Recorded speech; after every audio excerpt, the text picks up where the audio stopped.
Oke, bismillahirrahmanirrahim. Assalamualaikum warahmatullahi wabarakatuh. Ketemu lagi dengan saya Pak Yanto di channel YouTube saya Yanto Tanjung, channel belajar bahasa Inggris secara mandiri dengan moto dari Unja untuk Indonesia. Bagi yang belum kenal, saya adalah dosen bahasa Inggris di Universitas Jambi, S1, S2, S3 saya pendidikan bahasa Inggris. Saya pernah kuliah di 3 universitas di Australia, salah satunya Flinders University, Murdoch University, dan Edith Cowan University. Saya juga penulis lebih dari 20 buku dan salah satunya 7 kebiasaan belajar bahasa Inggris yang efektif itu jadi national bestseller. Alhamdulillah ya. Nah, karena saya punya prinsip, eh, itu hasil penelitian saya. S2, S3 dulu yang dikemas dalam bentuk buku supaya mudah dipahami. Saya lebih fokus ke buku daripada ke artikel jurnal. Jadi ID Scopus saya memang nol, kemudian skor Sinta saya rendah, tapi efek dari YouTube saya yang juga hasil penelitian tuh jauh lebih dahsyat daripada seandainya saya menulis Scopus. Demikian juga buku, saya lebih suka buku supaya bisa banyak dijangkau ya. Kalau artikel itu yang baca itu ya sesama peneliti saja, bahkan harus bayar kadang. Atau saya yang bayar kalau saya memasukkannya. Oke, by the way itu tentang saya. Channel ini sudah meraih lebih dari 250.000 subscriber. Terima kasih atas bantuan adik-adik, terutama yang memviralkannya di TikTok, kemudian di X atau Twitter, dan juga ada yang di macam-macam ya. Dan juga memviralkannya di Instagram dan sebagainya. Channel ini sudah diteliti oleh 9 peneliti setidaknya dalam 4 skripsi dari 3 universitas yang berbeda, kemudian 5 artikel di jurnal ya. Bahkan ada yang sampai meneliti 1.500 komentar di YouTube saya dan menyatakan 84% itu positif. Tertinggi dibandingkan channel YouTube yang em, membahas tentang TOEFL juga. Dan itu sebuah kebahagiaan buat saya. Juga dinyatakan oleh Kompas.com dan 21 artikel lainnya sebagai salah satu channel TOEFL terbaik. Oke, kita langsung saja. Oh, salah kan. Kita akan lanjutkan materi pembahasan soal sebelumnya. Kemarin kita sudah bahas soal yang skill 1 sampai 7, tapi baru sampai nomor berapa kemarin? Saya lupa.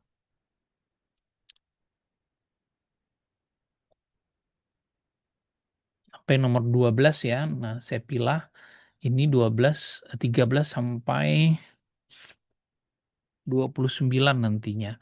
Ada di halaman 286, Adik-adik bisa lihat PDF-nya ada di channel YouTube saya ini, bisa di-download gratis. Jangan lupa jadi member, cuma 20.000 untuk 1 bulan bisa mengakses 600 video lebih. Oke, mari kita lihat nomor 13 ada pada halaman 286 ya. Pertanyaannya adalah which of the following best expresses the main idea of the passage? Kalau ada pertanyaan tentang main idea, berarti yang kita baca cuman kalimat awalnya saja. Kalimat awal itu umumnya kalimat pertama, bisa juga kalimat kedua, kalau cukup panjang. Nah, karena paragrafnya satu, jadi kita baca satu. Kalau seandainya paragrafnya 2 atau 3, adik-adik harus menggabungkan kalimat awal masing-masing paragraf, lalu lihat mana yang paling mendekati. Mari kita lihat, unlike earlier campaigns, tidak seperti kampanye-kampanye sebelumnya.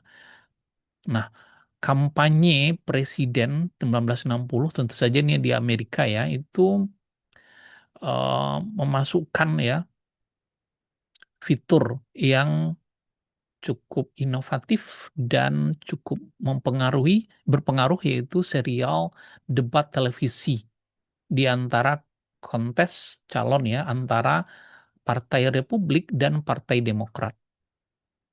Kita baca lagi. Jadi dari bacanya bisa 2 sampai 3 kali.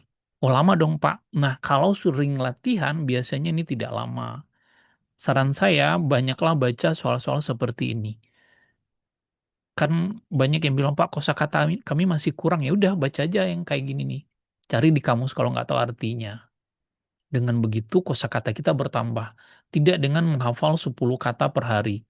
Lalu kemudian dalam 1 bulan 300 kata yang kita hafal. Tapi nggak ada konteksnya. Nah itu tidak disarankan oleh para ahli. Mari kita ulangi, banyak-banyak baca. Dan lagian baca kayak gini menambah ilmu. Kan jadi tahu ya cerita kampanye. Tidak seperti kampanye sebelumnya. Nah, kampanye presiden 1960 itu memasukkan fitur debat televisi secara berseri yang merupakan inovasi secara politik dan sangat berpengaruh terhadap kontes antara Partai Republik dan Demokrat. Jadi di Amerika cuma ada 2 partai, Republik dan Demokrat. Nah, mereka tiap 4 tahun ya bersaing untuk meraih kekuasaan sebagai presiden. Nah, jadi sudah tahu itu isinya. Mari kita lihat yang alpha, Kennedy mengalahkan Nixon. Ini calon dari Partai Demokrat dan dari Republik. 1960, nggak ada cerita itu, berarti bukan ini. Nah, debat televisi adalah alat in outcome yang mempengaruhi pemilihan presiden 1960. Kayaknya ini benar nih. Tapi kalau ragu kita baca lagi. Debat televisi sudah lama merupakan bagian dari kampanye. Enggak, karena baru mulai 1960. Salah. Kennedy was leading Democrat candidate. Kennedy eh, memenangkan kandidat, memimpin ya kandidat dari Demokrat pada tahun ini juga enggak. Ini faktanya benar, tetapi tidak tentang ide pokok dari paragraf 1. Jadi paragraf 1 ini yang ini. Ya paragrafnya cuma 1 ya. Nah begitu caranya. Kemudian number 14, passage implies that. Bacaan implies ini artinya menyiratkan bahwa Presiden Kennedy, bukan presiden ya waktu itu dia masih calon, Kennedy bla bla bla. Nah karena dia menyatakan tersirat, kita harus menyimpulkan nantinya. Langkah pertama kita lihat kata kuncinya Kennedy. Carilah kalimat pertama yang ada kata Kennedy-nya, ini dia. Sampai ke sini. Nah kalimat berikutnya tentang Richard Nixon. Lawannya itu, mari kita baca. Jadi senator itu ya anggota senat ya. Kalau kita DPD, Dewan Perwakilan Daerah, bukan DPR. Nah, Senator John Kennedy established an early lead. Jadi sudah memulai mendapatkan pimpinan awal di antara calon Partai Demokrat yang dan dinominasikan di bagian awal dari konvensi Los Angeles untuk mewakili Partai Demokrat dalam pemilihan presiden. Nah, dari sini kita bisa lihat di awal dia sudah memimpin ya di antara calon-calon Partai Demokrat. Kemudian mari kita lihat yang 14, was a long shot to receive. Dia butuh waktu lama untuk menerima nominasi, salah. Kan di awal dia sudah memimpin. Memenangkan nominasi presiden dari Partai Demokrat cukup mudah. Emang cukup mudah ya sebetulnya. Jadi ini kemungkinan jawaban paling tepat. Kalau ragu silahkan. Was not a front runner in the race for, dia bukan eh, memimpin dalam persaingan di nominasi calon presiden Partai Demokrat. Enggak, dia memimpin sejak awal. Came from behind.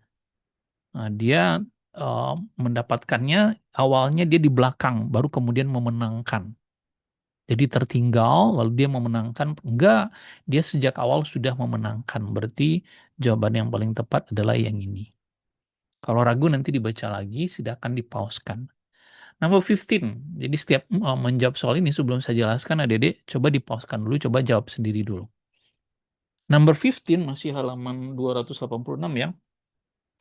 Bacaan menyatakan bahwa debat televisi antara calon presiden 1960 bla bla bla. Bacaan menyatakan. Berarti kita baca yang terkait dengan ini, lalu benar apa enggak? Kita sudah baca yang ini tadi ya. Dan juga baca sini. Mari kita lihat. Did not influence, tidak mempengaruhi pemilihan presiden. Salah. Katanya tadi sudah dibilang itu highly influential series. Sangat berpengaruh. were the final televised debate, merupakan debat televisi yang terakhir. Enggak, dia baru pertama kali debat televisi. Sebelumnya nggak ada debat televisi sebelum 1960. Fairly usual, ya, sudah cukup biasa dalam sejarah kampanye. Apakah debat televisi biasa? Enggak, sebelumnya belum pernah, jadi salah. Merupakan kampanye debat presiden pertama yang menggunakan televisi. Ini yang benar, karena sebelumnya belum ada. Oke, 15. Oh, sorry. Nomor 16. Which of the following is not mentioned about Richard Nixon? Manakah berikut ini yang tidak disebutkan tentang Richard Nixon? Nah, kalau ada soal seperti ini, langkah pertama lihat kata kuncinya Richard Nixon, lalu baca tentang dia. Oke.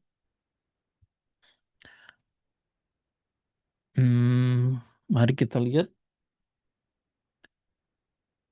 Richard Nixon then service as Vice President. Jadi Richard Nixon ini yang dulunya sebagai wakil presiden Amerika Serikat di bawah Presiden Eisenhower, menerima nominasi Partai Republik. Jadi kalau Partai Demokrat itu si John Kennedy, sedangkan Partai Republik itu si Richard Nixon. Keduanya, Nixon dan Kennedy, berkampanye, ya, sangat eh, berkampanye mati-matian, ya, berusaha keras, ya, di seluruh penjuru negara, dan kemudian eh, tampil face to face dalam debat televisi. Mari kita cek. Richard Nixon was serving as a vice president, dulunya mantan wakil presiden, benar. Dia adalah wakil dari calon Partai Republik, benar.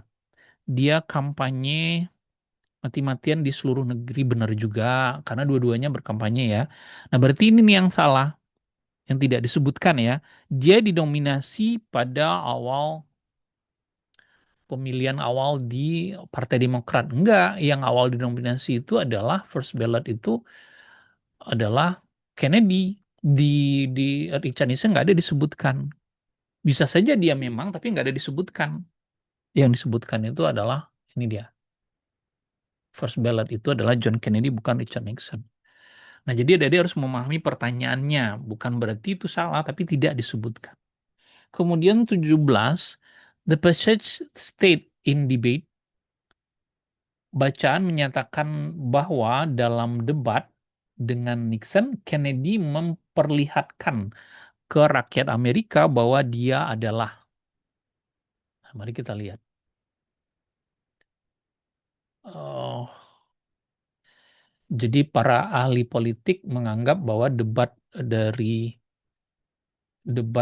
debat tersebut merupakan kekuatan yang nyata dalam pemilihan di depan para penonton yang lebih dari 100 juta warga negara. Kennedy masterfully, ya, berhasil mengatasi si Nixon ini. Keuntungan Nixon yang lebih dikenal. Kenapa lebih dikenal? Karena dia mantan wakil presiden, more experience candidate, mungkin lebih tua umurnya, berpengalaman, kandidat lebih pengalaman, dan membalikkan persepsi publik tentang dia sebagai orang yang tidak berpengalaman atau tidak matang dalam pemilihan presiden. Nah, mari kita lihat kembali ke sini. Dia adalah all enough. Dia cukup umur kok. Ini yang benar. Membalikkan bahwa dia tidak berpengalaman dan tidak cukup umur. Ternyata dia cukup umur, itu dia. Kennedy menunjukkan bahwa dia lebih berpengalaman daripada Nixon. Enggak, Nixon yang lebih berpengalaman karena dia mantan wakil presiden. Dia lebih dikenal, enggak juga. Dia tidak terlalu berpengalaman. Enggak, dia sudah berhasil membalikkan persepsi publik tentang dia. Nanti dibaca lagi kalau kurang paham. Karena kalau reading, adik-adik bisa belajar sendiri, ya, dengan membaca ulang, lihat kamus. Tapi kalau structure memang harus memahami. Nah, 18, pronoun, kata ganti him pada baris ke-11, ini dia. Kalau dalam praktek sesungguhnya ada ditulis ya 5, 10. Nah, cuman saya nggak tulis di sini sebab dari buku aslinya itu berbeda ketika saya pindahkan ke slide PPT. Kok nggak pakai Canva, Pak? Saya malas pakai Canva. Oke. Nah, jadi Kennedy dari sini ya, berarti dari sini nih. Kennedy berhasil mengatasi keuntungan yang dimiliki oleh Nixon sebagai orang yang lebih dikenal dan lebih berpengalaman, kandidat yang lebih berpengalaman. Dia membalikkan persepsi publik tentang dia. Nah, berarti dia ini adalah John Kennedy. Oke. Nah, sekarang kita pindah ke topik yang lain. Nah, topiknya mungkin bukan tentang sesuai dengan latar belakang adik-adik. Tadi itu tentang politik pemilihan presiden, ini tentang ikan, ikan purba, paleontologis ahli purbakala ya, baik tanaman maupun hewan. Nah, walaupun ini yang harus saya berkali-kali kemarin saya sampaikan, walaupun topiknya bukan bidang kita, jawabannya ada dalam teks. Jadi jangan down dulu, "Ah, ini topiknya saya nggak ngerti, aku malas lah." Nah, jangan kayak gitu tuh.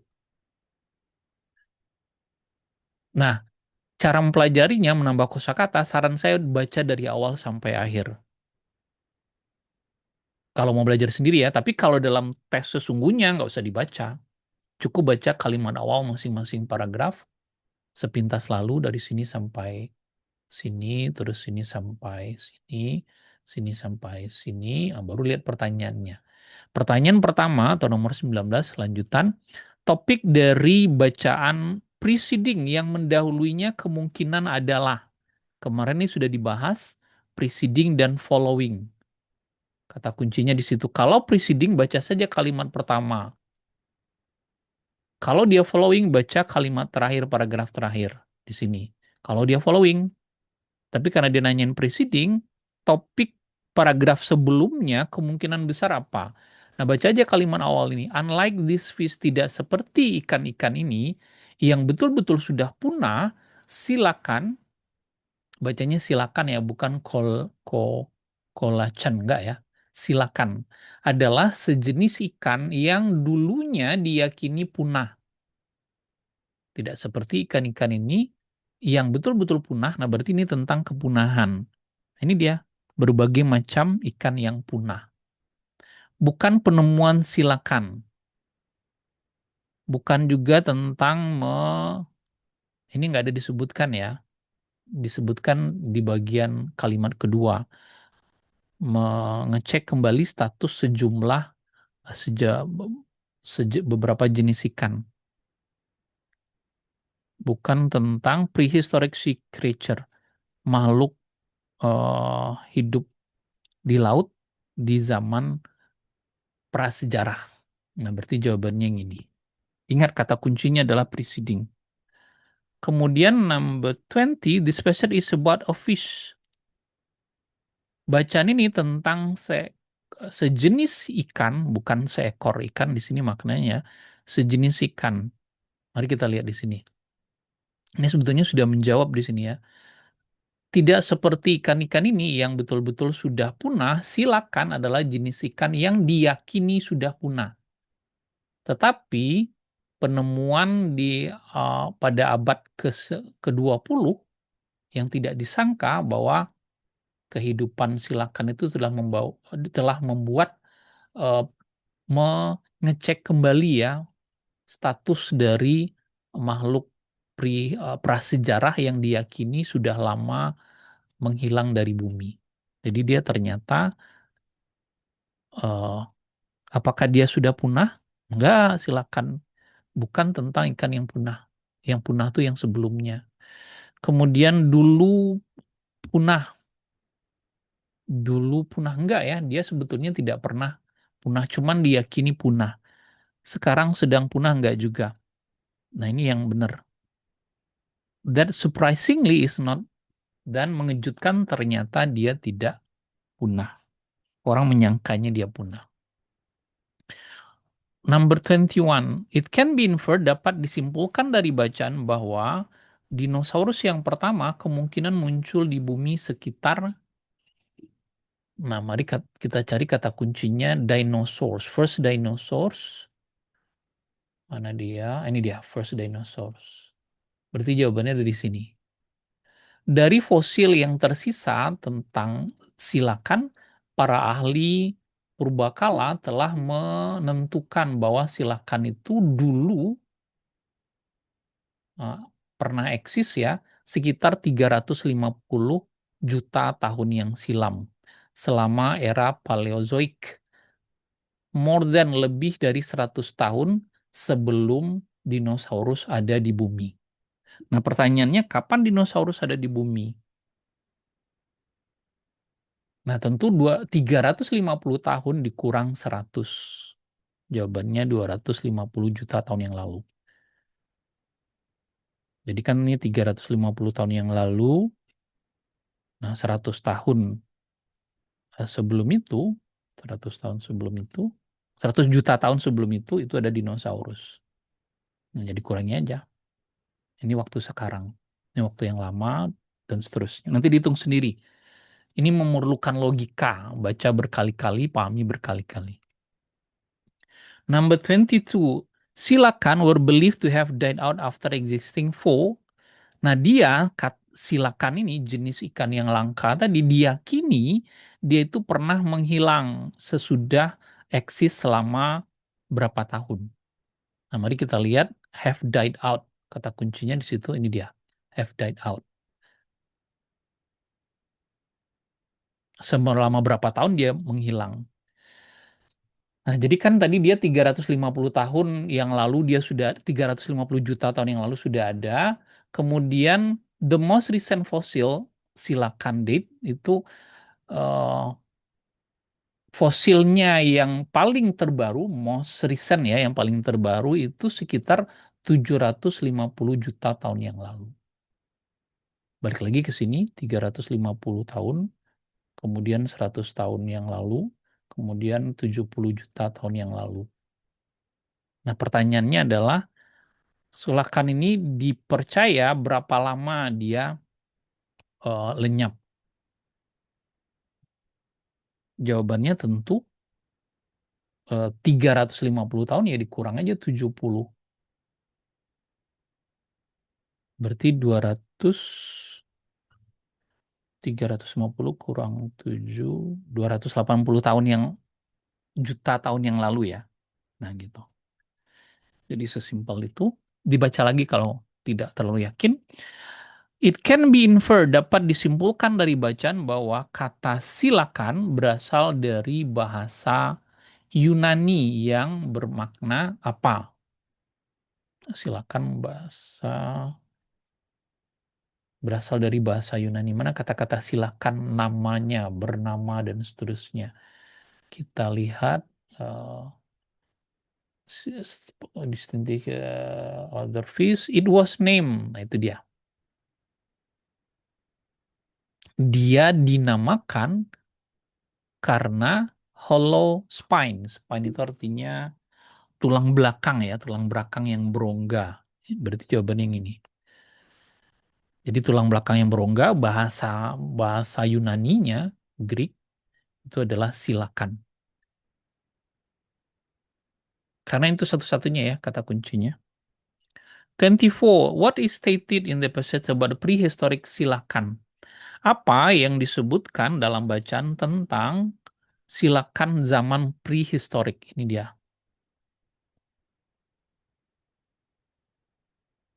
Mari kita lihat silakan pada zaman prasejarah yang dipelajari oleh ahli purbakala memiliki ciri yang berbeda ya, yang membedakan ia dari ikan-ikan lain.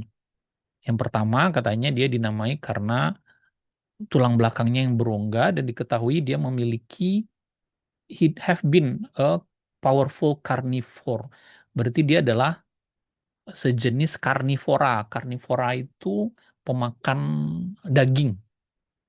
Jadi dia ikan pemakan daging karena banyak giginya yang tajam dan sendi dari tulang-tulangnya itu membuat giginya itu cukup eh, kuat ya untuk menggerakkan dengan rahang bagian bawah. Dia adalah ikan yang agak lemah, enggak. Dia pemakan makanan, enggak. Dia hidup dengan makan. Dia memiliki sedikit gigi. Enggak ya, banyak giginya. Many. Nah, berarti ini dia bisa menggerakkan giginya dengan cara yang tidak lazim.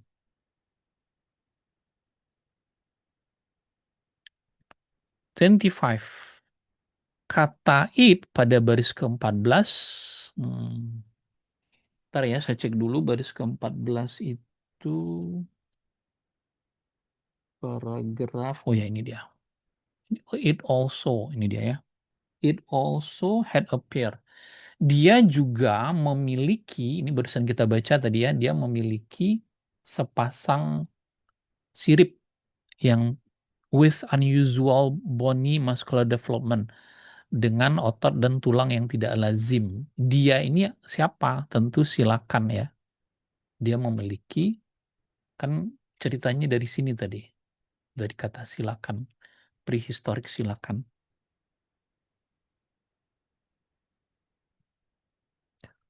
26.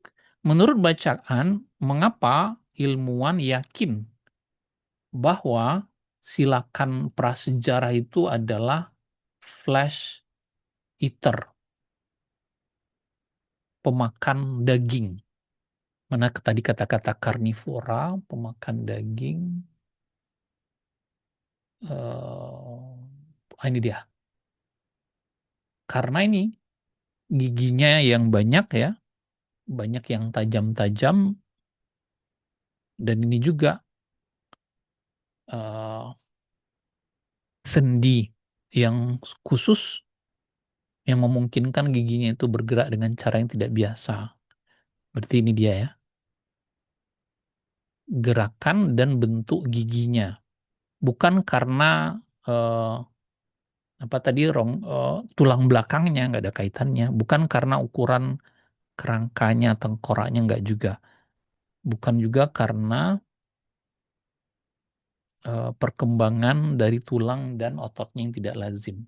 Tapi karena pada giginya ya. Makanya dia yakin sebagai karnivora. How many... Oh ini sebentar ya, kayaknya ada yang salah. 27. Modern ya, bukan modem. Sorry. Ini saya pindahkan secara manual. Berapa banyak silakan yang modern sudah ditemukan? Ini dia. Today's... Ini kita lihat. Nah, tahun 1938, contoh hidup dari silakan ini ditemukan di eh, pantai Afrika Selatan dan sejak itu banyak sekali jumlah silakan lainnya ditemukan di perairan Samudra India. Berarti banyak sekali ya. Quite a few. Bukan sedikit, bukan hanya dua, bukan hanya satu. Ini dia. This modern silakan is not exactly the same. Silakan larger than numerous. Numerous itu artinya banyak. A lot.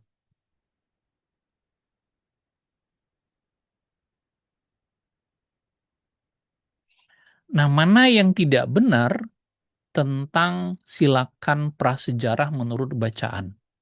Ini silakan prasejarah. Kalau ditanya kan tidak benar, kita cek dulu satu persatu. Dia lebih kecil daripada modern modern silakan.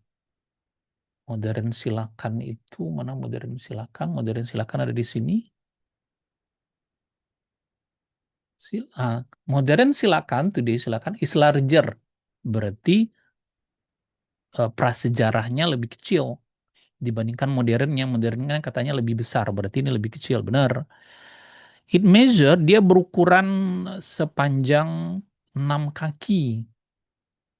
Apakah benar dia berukuran panjang? Berukuran 6 kaki panjangnya. Bukan, 6 kaki itu adalah modern silakan, bukan silakan prasejarah. Ini kayaknya yang tidak benar. Dia beratnya kurang dari 150 pound. Benar, karena yang berat 150 pound itu adalah yang modern. Sedangkan yang prasejarah kurang dari itu. Kan dia lebih besar. Ini benar. Kemudian dia memiliki hollow spine and distinctive spine. Ini juga benar ya. Ini dia. Jadi yang salah adalah yang Bravo.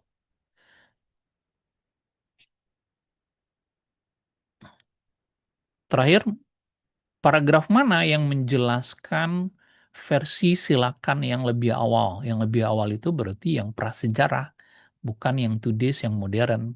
Ini modern version yang ini. Berarti paragraf ketiga. Nah, demikian adik-adik, sekali lagi mungkin kita terkendala kosakata. Untuk bisa menguasai kosakata, kita harus banyak membaca. Nggak ada cara lain. Belum ditemukan sejenis pil yang apabila kita minum, kosakata kita bertambah. Saran saya adalah adik-adik membaca soal latihan yang ada di buku Longman itu. Orang-orang yang kosakatanya bagus, dia berlatih setiap hari. Baca. Tidak hanya untuk tes TOEFL apapun alasannya. Karena membaca seperti itu menambah kosakata kita. Orang yang bagus bahasa Inggrisnya dia punya karakter disiplin ya, karena dia punya tujuan yang jelas. Tidak mudah menyerah, berlatih setiap hari. Jangan berharap bahasa Inggrisnya bagus kalau males. Itu. Nah, jadi kosakata bertambah karena banyak pertanyaan di YouTube saya, Pak, bagaimana saya lemahnya di kosakata? Ya banyak membaca. Saya pernah ada cerita ya dulu mahasiswa saya. Semua buku Longman ini yang ada itu yang ada readingnya dibaca semuanya, dicoretnya, penuh coretan setiap halaman. Padahal bahasa Inggrisnya dulu pas-pasan karena dia anak matematika.